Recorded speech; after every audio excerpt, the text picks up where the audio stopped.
Yo tout le monde, c'est la Geek Manga Family. Aujourd'hui on se retrouve pour une toute nouvelle vidéo, si ce n'est même la toute première sur ma chaîne YouTube. Et aujourd'hui j'avais envie de vous parler d'une série animée plus précisément, qui s'appelle Spider-Man 94.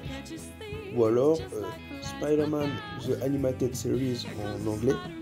Oui, mon anglais il est un peu éclaté, voilà. Ou alors en France on l'appelait plutôt parce que c'est une série qui remonte un peu. On l'appelait Spider-Man l'homme araignée. Donc faut savoir que cette série est sortie dans les années 90 et du coup à l'époque j'étais pas né quoi, donc on se dit comment ça se fait que t'as pu connaître cette série? Tout simplement parce que quand j'étais petit, il y avait une chaîne qui s'appelait Disney XD. Et je me souviens qu'à l'époque, je suis pas un vieux de la vieille non plus quoi, mais je me souviens qu'à l'époque en tout cas, cette série était diffusée en même temps qu'une autre série qui s'appelait Ultimate Spider-Man. Ce qui est assez drôle d'ailleurs parce que c'est vrai que Ultimate Spider-Man était une série assez cool. Il y avait de l'humour, c'était drôle, notamment vous savez les petits anges, les petits démons qui étaient sur les épaules de Spider-Man des fois, quand il brisait un peu le quatrième mur pour prendre des décisions ou quoi que ce soit. Donc voilà quoi, c'est vrai que le ton était assez cool, mais pour moi elle était pas aussi marquante que la série des années 90. Alors pour vous reposer tout le contexte, voilà, cette série elle m'a marqué à l'époque de par son générique. Voilà, je me souviens même moi à la fin du générique, quand j'étais gamin, je me bouchais les oreilles parce que j'avais peur de Venom, voilà. Genre le truc ridicule quoi. Mais franchement voilà, rien que moi je commence avec le générique, je suis déjà matrixé par le générique, c'était un truc de fou. Et après je me souviens pas très bien des épisodes, mais justement on est là pour ça, on est là parce que je revisionnais la série et j'ai trouvé, enfin avec les yeux d'adulte on va dire, entre guillemets, que bah voilà, cette série elle a quand même, je dirais pas le meilleur scénario, on n'est pas non plus sur un scénario de Spider-Man Sam Raimi ou Spider-Man PS4, quoi que ce soit, mais je veux dire le scénario est quand même assez consistant pour proposer quelque chose d'intéressant aux spectateurs. Et donc voilà, je vais commencer avec ce premier point et pourquoi cette série m'a marqué.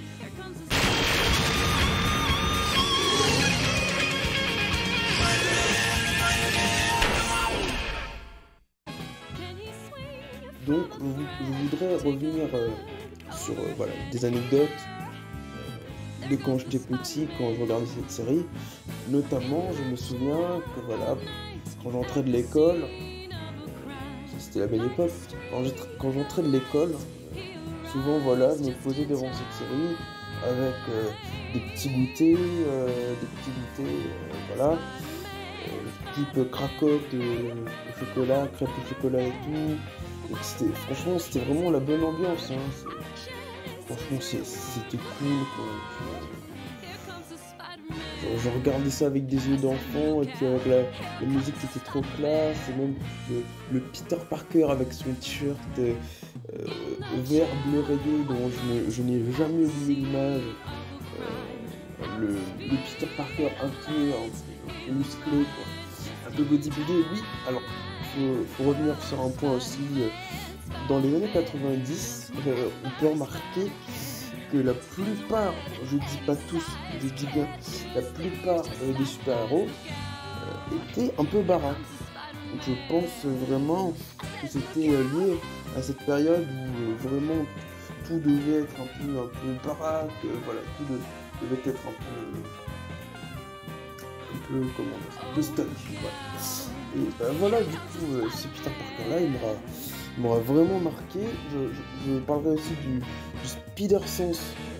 Quand Peter il a son Spider Sense, et ben il y a tout qui devient un peu rouge, vert, un peu bleu, des couleurs un peu saturées, et vraiment ça m'a vraiment marqué. C'est-à-dire que c'est des trucs que voilà qu'on n'oublie pas. Moi, franchement, ça m'a vraiment marqué, quoi. Et non, franchement, je me souviens aussi que le costume, il avait deux teintes. De nuit, il avait des teintes un peu plus sombres. Voilà. Donc bah, c'est normal, c'est la nuit, donc forcément, il y a des teintes différentes au costume. Voilà, je me souviens, les yeux du costume m'avaient marqué aussi, plein de choses, et voilà, quoi, le look de Peter Parker en général, franchement, c'était vraiment, c'est vraiment super, quoi, j'ai vraiment adoré son look, et voilà, alors, tant qu'on y est, il y a aussi un ennemi qui m'a marqué dans cette série. Alors, ce qui est assez étonnant, encore une fois, c'est... alors moi, à l'époque, je savais pas qu'on l'appelait comme ça. On l'appelle le Hobgoblin. Peut-être que je le prononce vraiment pas bien, mais en gros, c'est le faux bouffon vert. C'est-à-dire, il a comme une espèce de masque un peu d'Halloween, là, avec quelques bosses et tout machin. Il a les yeux rouges,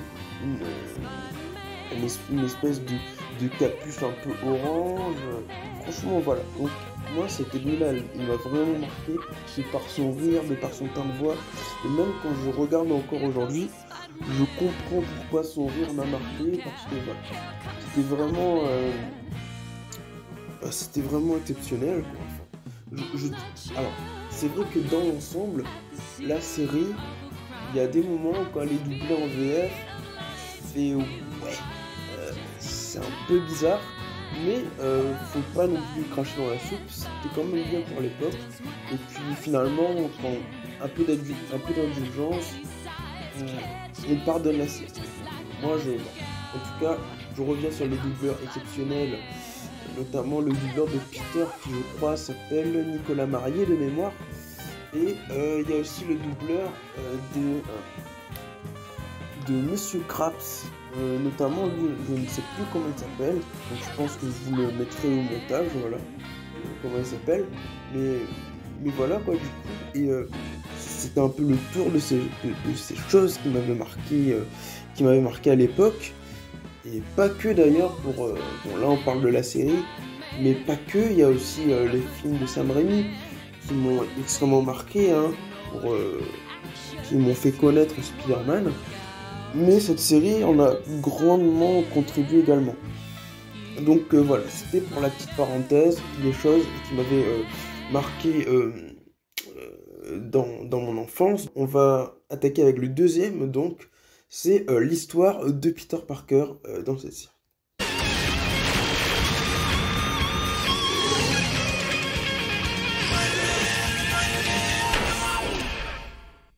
Donc, pour enchaîner avec l'histoire de Peter Parker, on se retrouve avec un Peter Parker qui a 19 ans au tout début de la série, hein, il a 19 ans, je crois qu'il est à l'Empire State University, voilà, et notamment en parallèle il fait des photos pour le Daily Bugle, pour Jonah Jameson, justement de Spider-Man. Il faut savoir qu'à ce moment-là, ça fait 4 ans qu'il a ses pouvoirs, donc il est quand même assez bien rodé, même si au cours de la série, on va quand même avoir des flashbacks, des petits flashbacks qui expliqueront comment elle a eu ses pouvoirs, ou encore dans le générique. Hein. Bon, après c'est vrai que le premier générique de l'épisode 1, on l'évoque, on le voit, mais je trouve quand même que le générique de la saison 2 est quand même beaucoup plus... On comprend la manière dont c'est mis en scène. Je trouve qu'au niveau de la saison 2, en tout cas, c'est beaucoup mieux. Donc je pense que c'est terminé pour l'histoire de Peter Parker. Je pense qu'il n'y a plus grand chose à dire maintenant. Donc je pense que nous pouvons passer au troisième point, qui est tout simplement l'histoire des arcs narratifs.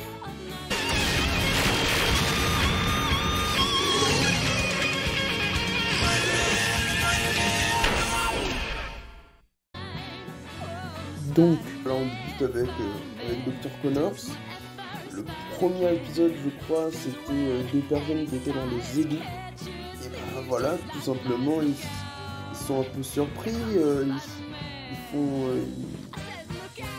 voyez la bête, donc non, on peut déjà essayer de le deviner. Vu le titre de l'épisode 1, il me semble que c'est pas trop compliqué de le comprendre.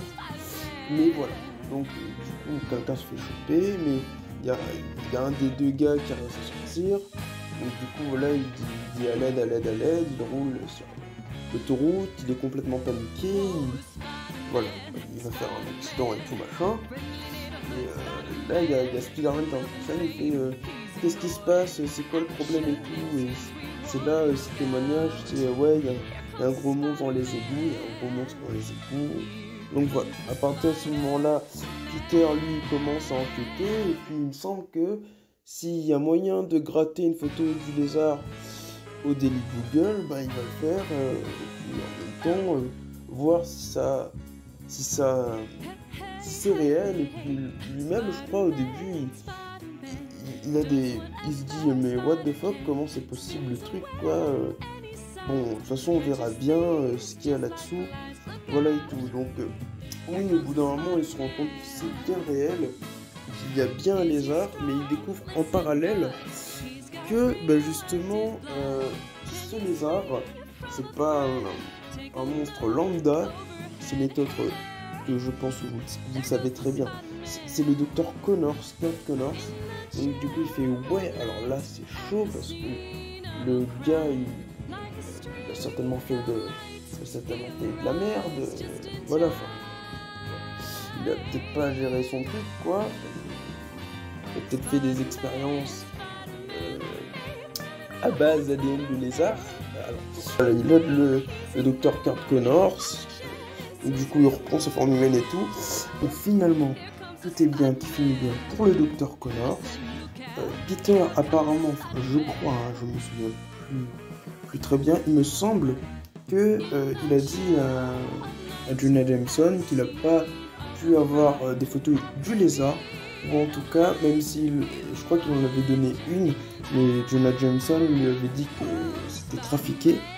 Voilà, donc soit, retenez bien ce que je vous dis, soit Jameson n'a pas cru à ses photos, soit Peter ne lui a pas donné. Voilà, comme j'ai pas des souvenirs clairs là-dessus, mais en tout cas, ce que je me souviens, c'est que il s'est passé une de ces deux choses. Après, voilà, ça s'est bien passé pour ce Dr. Connors. Contrairement à un certain Peter Parker d'une certaine série qui s'appelle Spectacular Spider-Man, petit enfoiré. A noter que dans la série, plus tard, il redevient le lézard à une autre occasion, c'est-à-dire qu'un jour, quand elle a décidé de se débarrasser de la formule qui le transforme en lézard, tout simplement, il a voulu s'en débarrasser dans l'évier. Sauf que le problème, c'est que dans cet évier, pas trop loin, il y avait des lézards où je crois que le produit a circulé dans des égouts. Donc les lézards ont muté, donc c'est pas une très bonne idée quoi. Et donc du coup les lézards ils ont muté, et après au bout d'un moment ils étaient à la recherche de leur créateur ou de leur père. Donc ça suit tout un arc où du coup ils croient que le docteur Connors c'est leur père, et puis voilà machin, et voilà quoi. Mais du coup on voit bien Spider-Man arrive à venir. C'est pas Spider-Man vraiment qui en vient à bout, mais je crois que c'était Mary Jane et Deborah, il me semble. Voilà, qui avait, grâce à une invention de Dr. Connors, justement, il l'avait recalibré justement pour pas que ça le blesse, quoi. Du coup, pour que Dr. Connors redevienne humain, et tout simplement pour que les lézards reprennent leur taille normale, leur forme normale. Donc du coup voilà, c'est pas l'arc, je vais pas vous mentir, c'est pas l'arc que j'ai le plus apprécié. Donc voilà quoi, moi je pense que l'arc que j'ai le plus apprécié, je pense que c'est l'arc de c'est quand il y a la disparition de Mary Jane et tout. Alors pendant tout le long de cet arc, Peter est perdu, il ne sait plus quoi faire. En même temps c'est normal, hein, mais Mary Jane a disparu. À noter que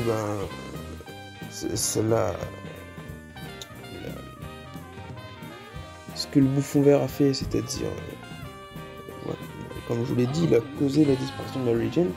Ça a causé aussi sa propre disparition au final, ce qui fait qu'on se retrouve avec un cas de figure pendant une bonne partie de la série où tu as Peter sans Mary Jane, tu as Harry, bon, lui en parallèle a rappelé qu'il est aussi amoureux de Mary Jane en même temps.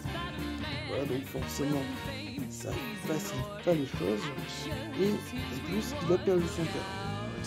Donc on se retrouve avec deux meilleurs amis, voilà, ça tombe tout très bien du coup.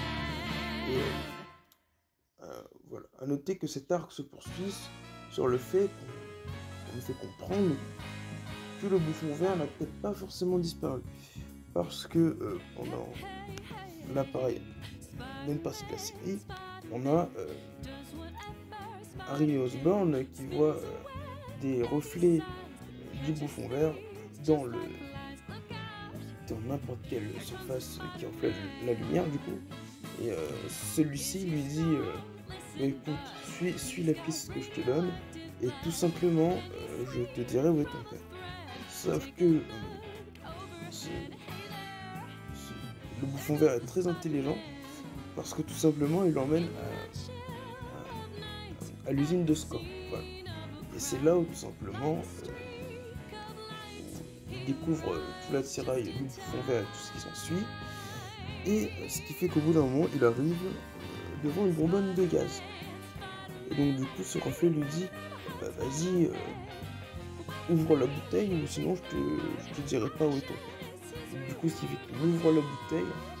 Voilà, du coup, il aspire de gaz ou une espèce de sérum de bouffon vert, ce qui fait que pendant un petit temps, il prend sa place parce qu'il devient complètement dingue. Voilà.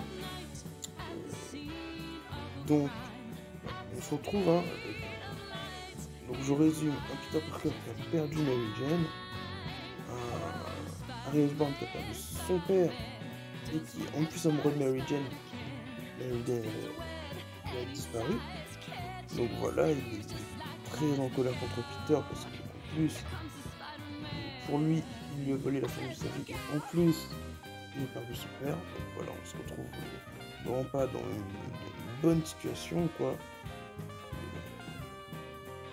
Voilà. Donc vous avez compris que cet arc, de cet arc découle beaucoup de choses, c'est-à-dire la révélation de la double identité de Peter.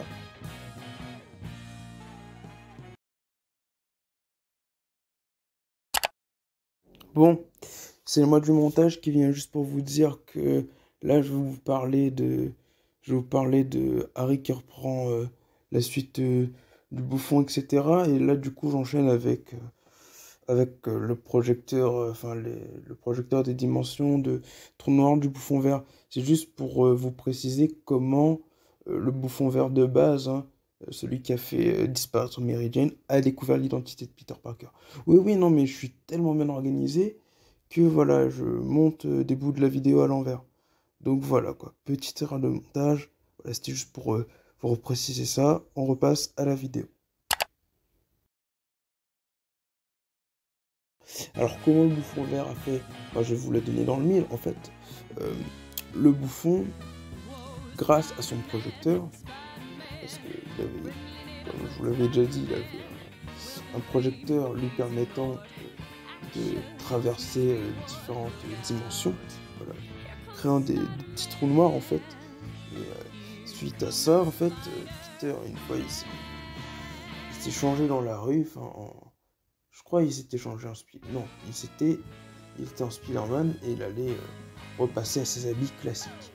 Et c'est là que du coup, son Spider-Sense s'alerte et le bouffon vert est tellement rapide avec son projecteur qu'il dit que son sens d'araignée doit s'affoler pour rien, il doit être un peu détraqué, alors que non, c'est juste le bouffon vert qui lui est ultra rapide et il use de sa ruse des trous noirs justement pour feinter Spider-Man afin de découvrir son identité du coup.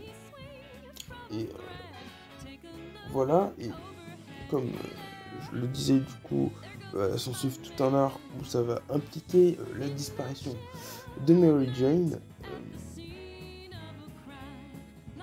En plus, je vous l'ai pas encore dit, mais pendant cet arc là, en même temps, il y a la tante Anna de Mary Jane là qui met la pression à Peter, qui lui dit pourquoi tu l'as pas protégé et tout machin. Enfin, de toute façon, elle se charme tout le temps contre lui. Hein. Le pauvre bougre, il a beau n'avoir rien fait, c'est pas de sa faute, et ben elle lui jette la pierre dessus, quoi qu'il arrive. Donc voilà, à noter que ça facilite pas non plus Peter dans cette arc. Mais bon, surprise, de tout ça après, du coup, avec une surprise, c'est que Mary Jane, elle est de retour. Et ça, c'est assez surprenant. On va pas se le cacher, c'est assez surprenant. Alors, comment c'est possible? C'est de là qu'après, je vais enchaîner avec du coup le prochain arc, hein, c'est-à-dire le retour de Mary Jane. Ce que tout cela implique. Comme je l'avais dit précédemment, Mary Jane est de retour. Ce qui fait que maintenant, ils vont pouvoir, entre guillemets, rattraper le temps perdu. Dans les arcs précédents, il y avait aussi Hydro-Man qui était présenté. Et tout. C'était l'ancien petit ami de Mary Jane. Et finalement, voilà, on l'a repoussé ou quoi que ce soit. Enfin, elle arrêtait pas de le repousser. Et donc, du coup, lui, il voulait par tous les moyens. Pour lui, c'était vraiment... Mary Jane était à lui. Alors que non, en fait, Peter, pendant cet arc, a essayé de faire son mieux pour protéger Mary Jane, justement. Voilà. Je cite cet arc précédent parce que, justement, je vais enchaîner avec un autre arc. Donc, du coup, c'est l'arc du retour de Mary Jane. Et voilà, donc on voit que Peter, du coup, lui,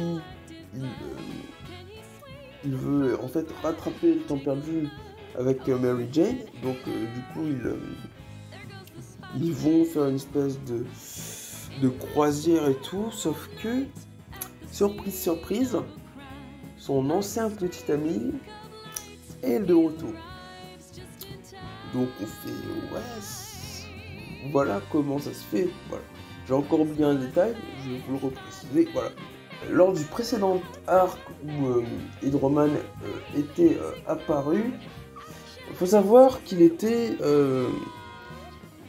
porté disparu. Enfin, comment Spider-Man avait réussi à le vaincre à l'aide de toiles et tout machin, un peu spécial pour le solidifier. Et, à la fin de l'arc, il s'était vaporisé et tout. Donc, étonnamment, oui, on se demande comment ça a pu être possible. Tout simplement, il y a un chercheur, je sais plus comment il s'appelait, hein, mais il y avait un chercheur qui, justement, en se baladant sur les lieux de l'affrontement, a pu récupérer un peu d'ADN de Hydro-Man et à partir de ça, recréer un clone. Voilà. Donc, il faut savoir que les origines de Hydro-Man, c'est à la base, je crois, il s'était comment dire ça, exposé à un produit un peu spécial, je sais plus comment ça s'appelle d'ailleurs, mais qui fait que ça l'a changé au niveau moléculaire et qui est justement devenu Hydro-Man. Donc du coup voilà, ce chercheur ayant recréé un clone parfait d'Hydro-Man, parfait, on va y revenir hein, dans la vidéo. Du coup, parfait, c'est sous-entendu, c'est pas vraiment parfait, voilà. Et donc du coup, pour enchaîner le Du coup, le chercheur, il a créé un clone d'Hydro-Man, donc tout va bien. Sauf que, problème, le clone, lui, il hérite de la mémoire de l'original, ainsi que des sentiments pour Mary Jane. C'est-à-dire tout pareil. Donc c'est-à-dire, il recommence avec son délire de Mary Jane, fais à moi et tout, machin. Bon, voilà, il recommence avec ce délire-là. Pour la faire courte, à un moment, Hydro-Man est Mary Jane est dans une usine, et du coup une usine avec plein de produits, et elle essaye de s'en sortir en faisant des combinaisons de différents produits pour essayer de le solidifier ou le retarder, histoire qu'elle s'en sorte. Ce qu'elle arrive quand même un peu à faire, voilà. Sauf qu'au bout d'un moment, voilà, il y a Black Cat aussi, hein, Felicia Hardy qui parce que Spidey il galère contre Hydro-Man, donc elle va essayer de lui donner un coup de main.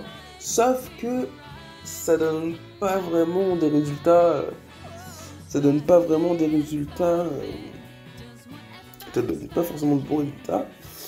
Au pied du mur, Mary Jane déclenche de mystérieux pouvoirs semblables à ceux d'Hydro-Man. Et donc du coup on se dit mais comment ça se fait? C'est un peu étrange. Et du coup oui, il s'avère, parce qu'on apprend plus tard dans la série que pendant la disparition de Mary Jane,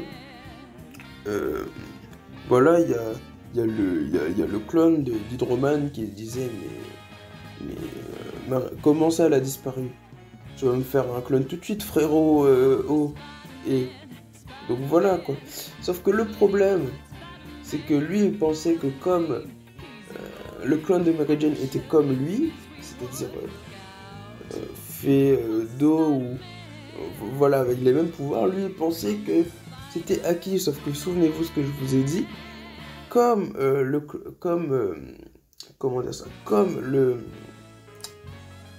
le scientifique a créé un clone de Hydro-Man, Hydro-Man hérite des souvenirs de l'original et de la même obsession pour Mary Jane. Sauf que cette règle, elle s'applique aussi pour le clone de Mary Jane. Et voilà, donc du coup, lui, il est un peu désemparé. Donc ce qui veut dire que pendant tout ce temps-là, Peter, il vit avec un clone. Donc au bout d'un moment, lui, ça lui fait un choc. Mais bon, pour revenir, parce que oui, là, je me suis écarté. Désolé, je débute. Donc pour revenir sur Hydro-Man, lui, il comprend pas. C'est un clone. C'est censé être le... Pour lui, voilà, ils sont faits pour être ensemble. Sauf que problème, mon gars, elle a les mêmes sentiments que Peter. Elle a tout pareil.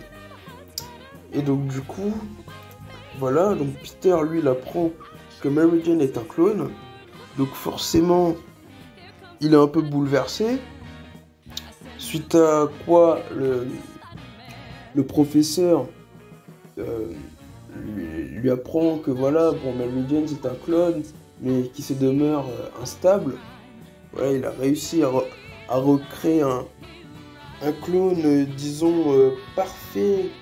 Mais parfait, c'est discutable en gros. Il veut dire par là qu'il n'a pas vraiment réussi à recréer un clone exact. Il y a certains paramètres qui sont pas bons.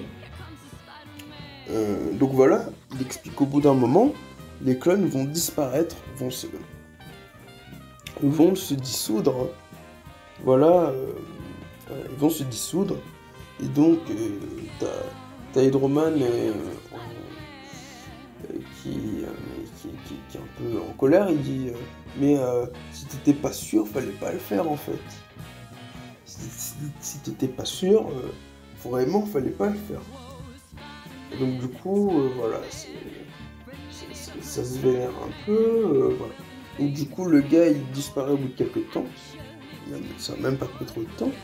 Et Mary Jane, elle tarde pas trop non plus. Voilà. Mary Jane, elle tarde pas trop non plus. Et c'est là que Spider-Man, lui, enfin, Peter plutôt, Peter, il fait... Putain, c'est pas possible. Donc là, t'es en train de me dire que c'était pas la vraie Mary Jane, elle a disparu, je sais même pas, où elle est, machin, ça se trouve, elle est morte. Donc voilà, on a vraiment Peter qui est dans... voilà, sa vie est compliquée, notamment la tante Anna, qui, lors de la précédente disparition de Mary Jane, lui a aussi, comment dire, mené la vie dure, genre ça lui a pas du tout facilité, parce que la tante de Mary Jane est assez crue hein, avec Peter, hein, notamment, franchement, ça lui facilite vraiment pas la vie, quoi. Et donc, pendant tout le long de la série, lors de ces événements, en tout cas, pas tout le long, lors de ces événements, il se remet beaucoup en question, c'est vraiment compliqué, quoi, donc voilà. Donc c'était pour faire un peu le tour des arcs intéressants. Il y a aussi l'arc des clones. Voilà, hein, qui est aussi intéressant. Et pour abréger entre guillemets, on rencontre différents Peter Parker de différents univers. Voilà, où en fait, il y a... Alors, à noter aussi que Madame Web, elle est impliquée dans cette histoire, et même elle a été introduite dans les précédents arcs déjà. Bon, voilà, j'ai vraiment fait un tour global. Je pense que j'ai loupé énormément de choses. Et il y en a une que j'ai loupé très volontairement, parce que je la garderai pour une autre vidéo, que je ne sais pas quand elle arrivera. Mais voilà quoi, donc du coup on suit les différents Peter Parker. Voilà, donc Madame Web lui dit qu'en fait son plus grand combat, enfin il a été préparé pour mener son plus grand combat. Alors c'est l'histoire d'un Peter qui est un peu vrillé dans son univers et qui du coup ben il est sous l'emprise de Carnage et donc là c'est un Peter parallèle, hein, complètement parallèle d'un autre univers où vraiment Spider-Man a mis le chaos dans sa ville et tout, il s'est lié à Carnage et tout, voilà. Donc moi je trouve la résolution de cet arc très très belle, parce qu'au final il y a dans un autre univers, il y a un oncle Ben qui est toujours vivant, donc du coup on a le Peter qu'on suit nous, que du coup lui il ramène oncle Ben, et donc du coup arrive à raisonner ce Peter. Donc on voit juste que ce Peter, en plus d'avoir eu la mort d'oncle Ben, malheureusement sa tante May aussi. Et en plus d'apprendre que lui était peut-être un clone, qu'il n'était peut-être pas l'original, ben il a touché le fond. Ça a été très dur pour lui. Donc voilà, tout simplement. Donc, coucou, c'est encore le mois du montage du futur. Oui, je sais, j'ai encore fait une erreur. C'est pour vous préciser là, pour vous apporter une petite précision. Vous savez, le clone dont je vous parle, là, en fait, c'est Ben Reilly. Parce que oui, dans l'univers parallèle du Peter Parker qui a vrillé, en fait, il faut savoir qu'il y a aussi un docteur Warren. Et donc, du coup, voilà, c'est lui qui a... En fait, vous vous souvenez quand je parlais tout à l'heure de la disparition de Mary Jane? Et ben, en fait, tout simplement, dans cet univers, le docteur Warren a tout simplement décidé de récupérer un petit bout de costume de Spider-Man et de le cloner tout simplement. Alors apparemment dans cet univers, le clonage se serait bien passé, contrairement à l'univers principal de notre Peter Parker. Tout ça pour dire que bah voilà, c'est les raisons pour lesquelles il a vrillé. Et du coup, pour l'oncle Ben, petite précision, c'est l'oncle Ben d'un autre univers. Il me semble que c'est l'oncle Ben du Peter Parker un peu riche. Parce que oui, il y a un Peter Parker dans cette série qui a une armure métallisée grise, et en tout cas dans les comics, on l'appelle la Spider Armure MK2, il me semble. Voilà. Ou alors, si c'est pas ça, je vous remettrai en montage. Voilà, salut, je vous dérange plus. Je pense que voilà, c'est une histoire triste, un Peter qui a vrillé. Et puis voilà, donc on se rend compte que ce Peter-là, il est tout simplement pas méchant. Voilà, il a perdu un peu la tête. Et à la fin, il y a Oncle Ben qui dit, allez, Peter, bats-toi, tu peux te séparer de ce symbiote, tu peux le faire. Et c'est là, tu vois, Peter, vraiment, il essaie de tout faire, mais il n'arrive pas. Donc, il décide, vous voyez l'appareil de bouffon vert qui lui permettait de voyager de dimension en dimension, en tout cas de se téléporter dans différents endroits. Il a décidé de se téléporter à un endroit où il ne ferait de mal à personne, car il a compris qu'en fait le symbiote était trop lié à lui et que c'était trop tard, quoi. Il pouvait plus rien faire.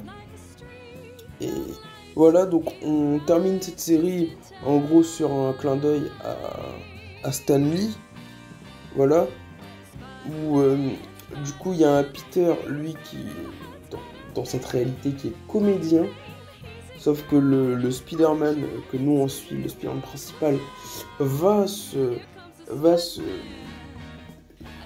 téléporter dans cette réalité, et il va dire, coucou Stan Lee, je te propose de te balancer de gratte-ciel en gratte-ciel avec moi. Donc voilà, t'as Stan Lee, il kiffe, hein. Voilà, au passage, hommage à Stan Lee, qui n'est malheureusement plus là. On pense bien à lui, qui a créé ce héros emblématique, hein, qui nous a fait vibrer pendant notre enfance et encore aujourd'hui. Voilà, donc en tout cas là, Stan Lee dans cet épisode, il kiffe. Il fait ouais, écoute, franchement c'était cool. Voilà, franchement c'était cool, j'ai kiffé le balancement. Et t'as un moment, t'as Peter, il fait une réflexion. Il fait à Stan Lee, bon écoute, je prends conscience que je suis un héros de BD. Bon, voilà, je sais que je suis pas réel, je sais que je suis une BD. Mon histoire, elle a été assez bouleversée. Je pense que t'as pas besoin de changer mon histoire plus que ça. Aujourd'hui, voilà, j'ai tout ce qu'il me faut. Mon histoire est assez complète. Je veux que tu changes plus rien de ma vie. Et du coup, voilà, ça se termine avec ça. Et ensuite, il y a Madame Web qui reprend le relais et qui dit, t'as bien joué, hein. Franchement, t'as fait du bon boulot. Mais il me semble que t'as mérité ton happy ending avec Mary Jane. Donc là, on fait, mais qu'est-ce qui va se passer? Et on va en reparler, dans pas très longtemps. Alors, excusez-moi, je me suis trompé. On va pas en parler dans pas très longtemps, on va en parler maintenant.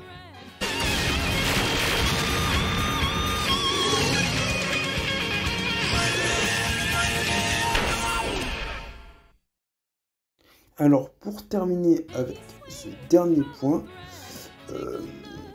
nous allons tenter de répondre à la question pourquoi la série Spider-Man des années 90 a été annulée.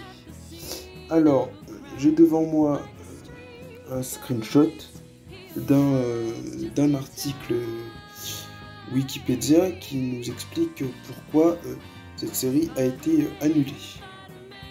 Donc je vais vous le lire. Le producteur John Temper Jr.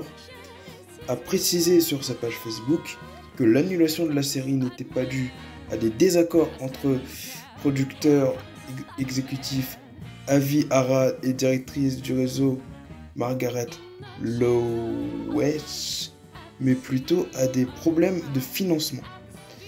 La Fox a passé un contrat pour 65 épisodes, et c'est exactement ce que nous avons fait. Donc voilà, il y a cet article. Alors d'après cet article, ce serait à cause d'un problème de financement, du coup. Et j'en ai un autre. Voilà, j'ai une deuxième source qui lui vient donner un autre point de vue sur l'annulation de la série. Alors, je vous le lis. Hein. Après la finale de la saison 5, Jump Thumper espérait que la série animée Spider-Man serait reprise pour une autre saison. Cependant, lorsque le producteur exécutif Avi Arad, le chef de Fox Kids et Margaret Lousech se sont disputés, Lousech a fait annuler la série. Jump Thumper avait des idées d'épisodes qui auraient été produits si la série avait été renouvelée. Voilà, on a deux points de vue différents sur cette situation. Après, voilà, on a deux hypothèses, deux points de vue. Finalement, il n'y a que eux qui sauront pourquoi cette série a été malheureusement annulée. Et nous, on pourra que avoir ces deux points de vue. Alors, cet article a été proposé par animatedfandom.com. Voilà. Donc, ce qui est assez dommage finalement, parce qu'apparemment, il avait John Thumper Jr. avait des plans hein, pour la saison 6, notamment le retour du bouffon vert. Voilà, parce qu'on disait qu'il était piégé dans une espèce de dimension miroir. Le fait que Mary Jane soit retrouvée mais complètement amnésique. Spider-Man devait notamment affronter Carnage apparemment, et le visage de Carnage révélé aurait été là, Jack l'Éventreur. Voilà. Et bah du coup c'est vrai que c'est assez dommage quoi. Hein. On est passé à côté d'une belle saison malheureusement, et vraiment ça c'est dommage, parce que moi cette série, je l'aime de tout mon cœur hein, vraiment, et j'aurais vraiment aimé qu'elle continue, donc voilà, je suis un peu dégoûté quoi. Mais après bon, qui sait, peut-être un nouvel espoir dans le futur, peut-être une pétition, voilà, et puis surtout qu'on sait que une série a été annoncée, qui est X-Men 97, qui est elle-même la suite du dessin animé X-Men des années 90. Peut-être, pourquoi pas, ne pas perdre espoir, j'ai envie de vous dire. À l'heure d'aujourd'hui, rien n'est joué, on ne peut pas savoir. Voilà. Donc du coup, c'était tout pour ce dernier point. En tout cas, je m'excuse avance pour si la qualité de cette vidéo n'est pas vraiment au rendez-vous, parce que voilà, je débute. Disons aussi que mon matériel est limité. Voilà, j'ai pas de trucs pour en sonoriser machin, donc je m'excuse vraiment si le son est parfois un peu dégueu, tout ça. Si je bégaye, parce que vraiment là je débute. Mais en tout cas, j'espère quand même que cette vidéo vous aura plu, parce que j'ai vraiment aimé la faire. Et voilà quoi. Même si vous voulez apporter des précisions ou voilà, donner votre avis sur ce que j'ai dit, ou si vous êtes d'accord avec moi, ou juste même partager quel est votre attachement à cette série, n'hésitez pas à le dire en commentaire, ça me ferait plaisir de le savoir. Bon bah voilà, si cette vidéo vous a plu, n'oubliez pas de liker et de vous abonner, tout simplement. Voilà, allez, à plus pour une prochaine vidéo.